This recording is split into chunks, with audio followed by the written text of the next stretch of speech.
Okay. In Linux, we know there are two kinds of path. One is absolute path and one is relative path. I hope you have heard about that.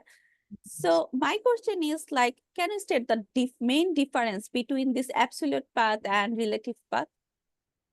Okay, so the absolute path is knowing the exact location of a path. So let me give an example. Like suppose from the root directory, like suppose slash home slash Ubuntu slash directory one. Under the directory one, there is another subdirectory slash subdirectory.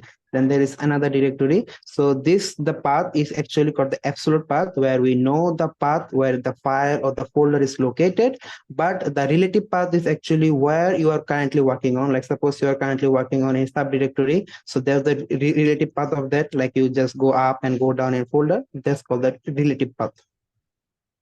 Okay, thank you.